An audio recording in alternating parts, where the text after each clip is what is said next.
હતું। આઝાદીના 75મા વર્ષની ઉજવણી કરતા મહાઅવતાર બાબાજી કામધેનુ ગૌશાળા અને શ્રીદેવ યોગીરાજ અમરજ્યોતિના અનુયાયીઓએ પણ પર્યાવરણ સંરક્ષણ વિશે સંદેશ આપ્યો હતો। હજારો લોકો આ વિસ્તારમાં ભેગા થઈને વૃક્ષારોપણ કર્યું હતું। મહાઅવતાર બાબાજી કામધેનુ ગૌશાળામાં થરપારકર ગાયોની રક્ષા કરવામાં આવી રહી છે।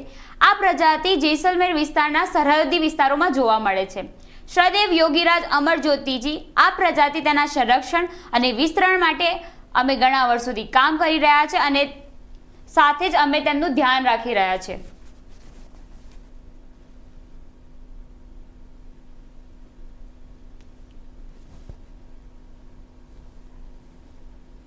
શ્રીદેવ યોગીરાજ અમરજ્યોતિનો આ સંકલ્પ બાકીના લોકો માટે પ્રેરણા છે।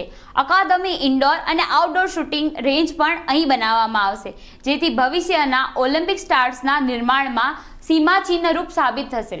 શ્રીદેવ યોગીરાજ અમરજ્યોતિજી દ્વારા રાજસ્થાન પ્રવાસ માટે કરવામાં આવેલી વિનંતીએ આજે મહાઅવતાર કામધેનુ ગૌશાળાનું સ્વરૂપ છે।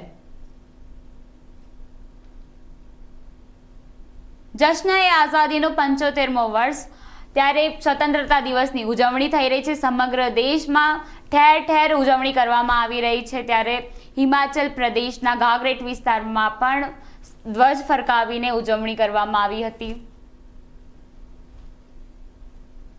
દેશના 75મા સ્વતંત્રતા દિવસ નિમિત્તે હિમાચલ પ્રદેશના ઘાઘરેટ વિસ્તારમાં આવેલી મહાઅવતાર બાબાજી કામધેનુ ગૌશાળામાં ધ્વજ ફરકાવવામાં આવ્યો હતો।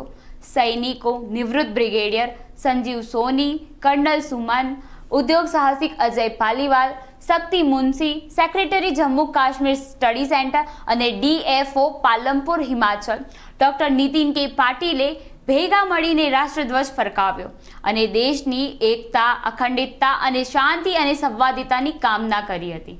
નેતાજી સુભાષચંદ્રના સમયે લખાયેલ રાષ્ટ્રગીત અહીં ઉપસ્થિત લોકોએ ગાયું હતું। આઝાદીના 75મા વર્ષની ઉજવણી કરતા મહાઅવતાર બાબાજી કામધેનુ ગૌશાળા અને શ્રીદેવ યોગીરાજ અમરજ્યોતિના અનુયાયીઓએ અહીં પર્યાવરણ સંરક્ષણ વિશે સંદેશ આપ્યો હતો અને હજારો લોકોએ ભેગા થઈને વૃક્ષારોપણ કર્યું હતું। ગૌશાળામાં થરપારકર ગાયોની રક્ષા કરવામાં આવી રહી છે। આ પ્રજાતિ જેસલમેર વિસ્તારના સરહદી વિસ્તારોમાં જોવા મળે છે। યોગીરાજ અમરજ્યોતિએ આ પ્રજાતિ અને તેના સંરક્ષણ અને વિસ્તરણ માટે સંકલ્પ કર્યો હતો અને તેથી જ આ ગૌશાળા બનાવવામાં આવી છે। આ ગૌશાળામાં દેશભરમાંથી ગાયોની સંભાળ અને રક્ષણ માટે લાવવામાં આવે છે। તે જ સમયે મહાઅવતાર કામધેનુ ગૌશાળામાં ગાય રક્ષણ માટે કરવામાં આવી રહેલા કાર્યની પ્રશંસા કરતા ત્રિલોક કપૂરે કહ્યું कि श्रीदेव योगीराज अमरज्योतिनो आ संकल्प बाकीना लोका माटे प्रेरणा है। ये आज हिमाचल प्रदेश का भी सौभाग्य है और विशेषकर मेरा भी सौभाग्य है कि मुझे ऐसे पवित्र स्थान पर महायोगी परम पूजनीय बाबा जी ने मुझे यहाँ आने पर अपना आशीर्वाद दिया और मेरा ये पहला यहाँ पर मौका है कि इस तरह से मैं यहाँ आकर आपके बीच में यहाँ रूबरू हो रहा हूँ। लेकिन मैंने कभी कल्पना भी नहीं की थी, सुना जरूर था कि ऐसा हो। वहाँ पर पिछले दिनों जब हम पालमपुर में मिले थे और मेरी उत्सुकता थी कि मैं जरूर वहाँ जाऊँ। हालांकि 15 अगस्त के हमारे कई पॉलिटिकल कार्यक्रम थे, बावजूद हमने प्राथमिकता दी कि वहीं जाना है हमें, और वहाँ पर जाकर जो स्वामी जी ने वहाँ प्रयास किए हैं, मैं सच में ही स्वामी जी का हिमाचल प्रदेश देवभूमि की समस्त जनता की ओर से आभार व्यक्त करना चाहता हूं कि इनके अथक प्रयासों से यहाँ पर एक बहुत बड़ी संभावना, एक बहुत बड़ी खोज आने वाले समय में जो हमारी युवा पीढ़ी उनके लिए यहाँ पर दी है।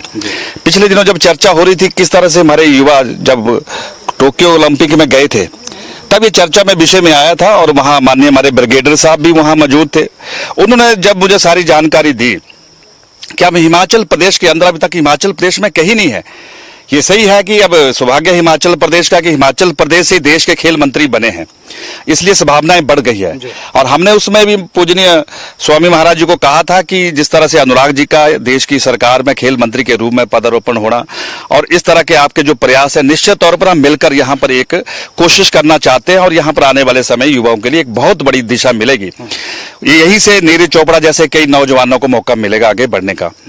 दूसरा, यहाँ पर आज पौधारोपण का कार्यक्रम था और मुझे पीपल पेड़ का जो है ये स्वामी जी के साथ पौधारोपण करने का जो अवसर प्राप्त हुआ है, मैं सचमुच में बड़ा भाग्यशाली हूँ कि ऐसे विशेष अवसर पर ये मौका मुझे मिला और मैं सच में ऋणी हो गया हूँ आदरणीय स्वामी जी का। और मैं स्वामी जी के हर प्रयासों को बड़े बारीकी से देख रहा हूँ यहाँ पर कि जिस तरह से इन्होंने यहाँ पर एक संकल्प लिया है कि यहाँ पर जो संभावना है उसको कैसे हम तराशा जाए, उस दिशा में कैसे आगे बढ़कर काम करें। आज लगभग 3000 पौधे जो है हमारे विभिन्न इसके प्रजाति के, आज इसका यहाँ पर रोपण होगा। लगभग हमारे जो साथी जुड़े हुए हैं आदरणीय स्वामी जी के इसमें सानिध्य में, वो सारे लोग, मुझे नहीं लगता इससे पहले उन्होंने कभी कोशिश की होगी, लेकिन एक ये प्रेरणा है, एक रास्ता है हम सबको एक रचनात्मक काम करने का। और उससे भी ज्यादा जो यहाँ पर आज मैंने गौ सदन में देखा कि किस तरह से हमारी कामधेनु जो गाय है जो राजस्थान जैसलमेर से यहाँ आई है, इसके पीछे जो रहस्य अभी स्वामी जी ने जिक्र किया है कि ऐसे बहुत सी वहाँ गाय थी, लेकिन जब ये विषय आया कि हिमाचल प्रदेश में इस तरह का ये प्रयास हो, स्वामी जी ने वहाँ पर सीधा ही कहा कि जो हिमाचल मेरे साथ ऐसे कोई मेरे साथ चलना चाहती है तो वो चले। और वो कामधेनु गाय जिसकी उम्र 35 साल से लगभग करीब ऐसी आंकी गई है, वो स्वामी जी के साथ आई और गाड़ी में बैठकर यहाँ पहुंची। और उससे भी आगे बढ़कर देखे आप कि लगभग 21 बच्चों को जन्म दिया है और जिसमें 3 बछड़े और 18 बछड़ियां। और आज भी मैं देख रहा हूं कि शांत भाव के साथ, और ये मुझे लगता है कि मेरे प्रदेश के लोगों को भी इसकी जानकारी मिले। जिस तरीके से गौ सदन की यहाँ स्ट्रक्चरिंग देख रहा हूं मैं, ये वर्षों तक नहीं हिल सकता है। और जो हिमाचल प्रदेश इस दिशा में काम कर रही है, मैं निश्चित तौर पर आज मैंने ये मौके पर देखा है और मैं सरकार से और माननीय हमारे विभाग के सम्माननीय मंत्री जी, उनके अधिकारीगण, उनसे जरूर आग्रह करूंगा कि एक बार यहाँ का दौरा करें और इस तरह के प्रयास अन्य जगह पे हो। तो मुझे लगता है कि जो एक सरकार की कल्पना है गौ सेंचुरी के निर्माण के लिए, उस दिशा में वो सार्थक नजर भी आए। मैं सच में, मेरे साथ आज संयोगवश कामगार बोर्ड के हमारे सम्माननीय चेयरमैन हैं, जो हमारे हिमाचल किसान मोर्चा के अध्यक्ष भी है, डॉक्टर राकेश जी भी यहाँ आए हैं। और इस पावन बेला पर हम सबको ये बराबर मौका आदरणीय गुरुजी ने दिया है और मैं गुरुजी के इस प्रयासों से पूरी तरह आश्वस्त हूँ कि इन्होंने जो संकल्प लिया, निश्चित तौर पर मेरे देवभूमि जैसे इस प्रदेश को एक नई दिशा मिलेगी, एक नई प्रेरणा मिलेगी। क्योंकि इससे पहले अगर आप हमारे डिस्ट्रिक्ट कांगड़ा में, वहां पर ग्वाल टिक्कर के साथ एक जगह है रजेड़ में, वहां पर आए होंगे, वहां कभी कल्पना नहीं कर सकते थे, वो पैडी फील्ड होती थी। आज वहां जहां जो बाहर से आते हैं वो देखते ये क्या, यहाँ का तो नक्शा ही बदल गया है। और वहां किस तरह से वहां पर लोगों को एक आने का मौका दिया है, लोगों को यहाँ के वहां के कल्चर को समझने का मौका दिया है। और सचमुच में मैं विश्वास हिमाचल सरकार की तरफ से विश्वास दिलाता हूं कि स्वामी जी के जो संकल्प है उसको हम सभी वासी, हिमाचल वासी मिलकर पूरा करेंगे। आज इस मौके पर मैं इतना ही कहना चाहता हूं। તો આ હતા અત્યાર સુધીના સમાચાર। વધુ સમાચાર માટે જોતા રહો ઇન્ડિયા ન્યૂઝ ગુજરાત, ગુજરાતની ધડકન। નમસ્કાર।